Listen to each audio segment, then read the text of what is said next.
గింతే మనది మనం అనుకొని పోదాం మరిగా బంద్ చేయండి బాబు. మీరు ముఖ్యమంత్రులకు చెప్పండి వాళ్ళకు. తెలంగాణ చాలా భయంకరమైన పరిస్థితులలో ఉండే. దుఃఖం వచ్చేది, ఏడుపు వచ్చేది. ఎమ్మెల్యేలుగా ఉన్నా ఏం చేయలేని పరిస్థితి. ఆగమాగం అడివేడివి కదా. ఎట్లా ఉండే తెలంగాణ మనం చూడలేదా? తెలంగాణ రాకముందు ఎంత భయంకరమైనటువంటి బాధలుండే, ఎంత కష్టం ఉండే. ఎవడన్నా తెలంగాణని మాట్లాడేవాడు ఉండనా? అసెంబ్లీలో అక్కడిక్కడ కాదు, అసెంబ్లీలో కూడా ఒక ఆయన పాపం ప్రణయ్ భాస్కర్ అని వరంగల్ ఎమ్మెల్యే ఉండే. ఏదో విషయంలో ఆయన మాట్లాడబోతే, తెలంగాణని మాట్లాడబోతే, తెలంగాణ జాంతానే మాట్లాడదా, ఏది అసెంబ్లీలో తెలంగాణ అనద్దు అని నిషేధం. అంత భయంకరమైన వివక్ష, అంత భయంకరమైన దాడి. మన భాష మీద దాడి, మన బతుకు మీద దాడి, మన నీళ్ళ మీద దాడి, మన ఉద్యోగాల మీద, మన వనరుల మీద, మన ఆస్తుల మీద మొత్తం దోపిడీ చేయడం తప్ప ఇక్కడి ప్రజలను బికారీలాగా వదిలిపెట్టినారు. రైతాంగం ఆగమాగం అయిపోయి చెట్టుకోలు గుట్టకోలు అయిపోయింది. ఇంత ఎస్ఆర్ఎస్పి కాలువ ఉన్నటువంటి మెట్టిపల్లి, జగిత్యాల, సొప్పదండి ఇట్లాంటి ప్రాంతాల నుంచి కూడా దుబాయ్కి, బొంబాయికి వలసలు. పాలమూరు జిల్లా అయితే భయంకరమైన వలసలు. ఎంతకు పోయింది తెలంగాణ అంటే, కొన్ని పార్టీలు సరే వాళ్ళు చేసింది మంచిదా చెడ్డదా పక్కకు పెడితే దుఃఖం వచ్చేది, బాధ కలిగేది, ఆవేశం రగిలేది. మహబూబ్ నగర్ జిల్లాలో 190 మంది యువకులు వలస. బతకానంటే బతకపోవాలి, ఆడ బతుకు లేదు. ఉన్న ముసలోళ్ళకు, ముడిగోళ్ళకి ఇంత డబ్బులు వాళ్ళు పంపిస్తే కంట్రోల్ బియ్యం కొనుక్కొని తిని బతకాలి. అందులో కొంతమందికి అందకపోతే కొన్ని పార్టీల వాళ్ళు మేమేదో గొప్పతనం చేసామన్నట్టు గంజి కేంద్రాలు పెట్టేది. గంజి కేంద్రాలు గుండెలు రగిలి, నా తెలంగాణ గంజి కేంద్రాలు అంటే ఎవడో గంజి పోతే బతకాలన్నట్టు అంత అధ్వాన స్థితికి తెలంగాణ దిగదార్చిండ్రు. అది కాంగ్రెస్ ప్రభుత్వం కావచ్చు, టీడీపీ ప్రభుత్వం కావచ్చు. తీయటి పుల్లటి మాటలు చెప్పుడు తప్ప కసుకేటి నీళ్ళు తెచ్చియలే, మంచినీళ్ళు ఇయ్యలే, కడుపు నిండా కరెంట్ ఇయ్యలే, ఏది లేదు. అంత పట్టిదే గ్యాస్. మాట్లాడు, చెప్పుడు, మోసం చేసి పోవుడు. మనం గొర్రెల్లాగా మన దగ్గర అడిగే నాయకులు లేడు, నిలదీసేవాళ్ళు లేడు, అందరు కట్టుబానిసలు అయిపోయారు. ఆ పరిస్థితులలో మూనిగే నక్క మీద తాటికాయ పడ్డట్టు ఆనాడున్న ముఖ్యమంత్రి చంద్రబాబు నాయుడు కరెంటు ఛార్జీలు పెంచాడు, భయంకరంగా పెంచాడు.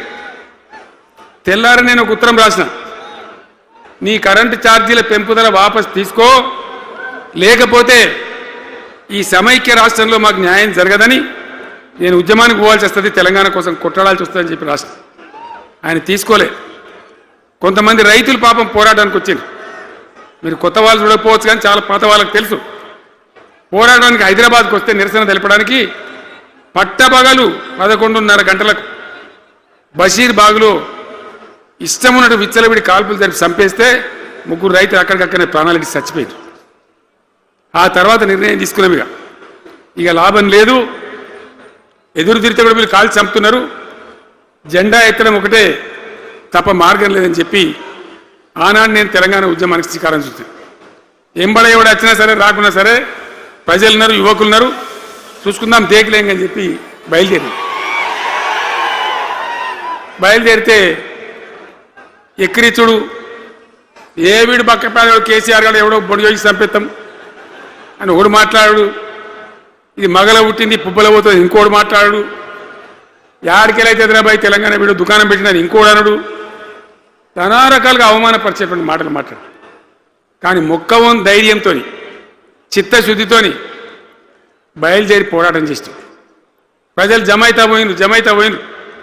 మీ అందరికి తెలుసు, ఇదే జగిత్యాలకు నేను ఎన్నోసార్లు వచ్చిన, కోరుట్లకు ఎన్నోసార్లు వచ్చిన, చొప్పదండికి ఎన్నోసార్లు వచ్చినా తిరగని ఊరే లేదు, తిరగని మండలాలు లేవు. అట్లా పక్షిలాగా మొత్తం తెలంగాణ తిరిగి విశ్వ ప్రయత్నం చేస్తే ఒక పెద్ద ఉద్యమ కెరటం తయారయ్యేది. తయారైన తర్వాత మేము కూడా తయారుపై మేము ఇస్తాం తెలంగాణ అని కాంగ్రెస్ పార్టీ మొదలుపెట్టి సరే మంచి మాటగా ఎవడైతే ఇస్తే ఇచ్చినా ఎవడైతే కావాలి తెలంగాణ ఎవరితేంది అనే పద్ధతితోని కాంగ్రెస్తో జట్టు కట్టినాం, గెలిచినాం. అమాంతంగా నేను తెలంగాణ లేవట్టుకపోయి ఢిల్లీలో పెట్టాం. రాష్ట్రపతి ప్రసంగంలో వచ్చింది, కామన్ మినిమం ప్రోగ్రాంలో వచ్చింది, ఒక దశకు వచ్చింది. కానీ తర్వాత కాంగ్రెస్ పార్టీ కూడా వెనుకకు పోయి ఎగబెట్టే ప్రయత్నం చేసింది. అప్పుడు రోషియా ఆయన ఒక ఆయన ముఖ్యమంత్రి ఉండే. ఆ రోషియా 14F అని ఒకటి తీసుకొని వచ్చాడు. హైదరాబాద్ సిటీలో మనోళ్ళకి ఇక పోలీసు ఉద్యోగం సెపరాజ్ ఉద్యోగం కూడా దొరకదు. అప్పుడు నాకు తిక్కరేగిందిగా. నేను బతికుండగానే ఉద్యమం నాటిపోయిన నాయకుని నేను బతికుండగానే ఇక వీళ్ళు ఇట్లా F-15 E-15 R-15 తెస్తే ఇంకేం మిగులుతుంది, సావో రేవో తేల్చుకోవాలని చెప్పి ఆ రోజు నేను శపథం కట్టిన. ఉద్యోగ గర్జన చేసి సిద్దిపేటలో కేసీఆర్ సచ్చుడో తెలంగాణ వచ్చుడో ఈ తల్లి ఆందకనే మంచిగా దగ్గరంగా అని చెప్పి ఆ శపథం చేసి ఆనాడు ఆమరణ నిరాహార దీక్షకు బయలుదేరితే మొత్తం తెలంగాణ అల్లకల్లోలమైంది. మీరు కూడా ఎక్కడో అక్కడ వందల వేల గ్రామాలలో టెంట్లు లులులు పార్లమెంట్లో అల్లకల్లోలం ప్రజలంతా గందరగోళం చేస్తే అప్పుడు ఒక ప్రకటన ఇచ్చింది. చిదంబరం అంటే ఆయన వచ్చి హోంమంత్రి తెలంగాణ ఏర్పాటు చేస్తామని నువ్వు దీక్ష బంద్ చేయి. నమ్ముతాం కదా, కేంద్ర హోంమంత్రి చెప్పినాక మరి నమ్మాలి కదా. దీక్ష బంద్ చేసినాం. తెల్లారి ఆంధ్రోలు మొత్తం రాజీనామాలు డ్రామా. 3వ రోజుకి మళ్ళీ వెనక్కి వెళ్ళిపోయింది. మళ్ళీ అప్పుడు జేఏసీ తయారు చేసి అన్ని పార్టీలను పెట్టి నానా తంటాలు పడి మళ్ళీ ఒక 3.5 ఏళ్ళు భయంకరంగా కొట్లాడితే మీరందరూ ఎక్కడి వాళ్ళు అక్కడ ఆశీర్వచనం ఇస్తే మీ ప్రేరణతోని మీ స్ఫూర్తితోని చివరికి తెలంగాణ రాష్ట్రం వచ్చింది కదా. వచ్చిన తర్వాత మీరేం చేసినారు, దీని మంచో చెడనో చూసే బాధ్యత నీకే అని చెప్పి నాకు అప్పచెప్పి పని మొదలు పెట్టాలి.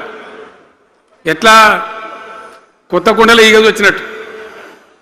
దీని ఆర్థికం తెలియదు, కథ తెలియదు, చాలా చాలా కష్టమైనటువంటి క్లిష్టమైన పరిస్థితి. అంత అలకటి పని కాదు. ఏం చేయాలా, ఎక్కడికక్కడ పెద్ద భయంకరమైనటువంటి బాధ, చాలా ఇబ్బంది. ఇదే జిల్లాల చాటిపల్లి ఉంటుంది, చొప్పదండి మండలంలో జిఆర్ రెడ్డి గారు అని చెప్పి పెద్ద ఆర్థిక శాస్త్రవేత్త. ఆయన బీహార్లో పనిచేస్తూ ఉండే. నేనే స్వయంగా జిఆర్ రెడ్డి గారికి ఫోన్ చేసి, అన్నా మన సొంత రాష్ట్రం వచ్చింది, మనం బాగు చేసుకోవాలి, మీరు రావాలి అని పిలిపించుకొని అట్లాంటి వాళ్ళందరినీ సమూహపరచుకొని ఒక ఎజెండా వేసుకొని బయలుదేరి. అంతకుముందు సమైక్య రాష్ట్రంలో మొత్తం తెలంగాణ చెరువులు నాశనం చేసింది. కాకతీయ రాజులు లభించిన చెరువులు ఉండే మనకు.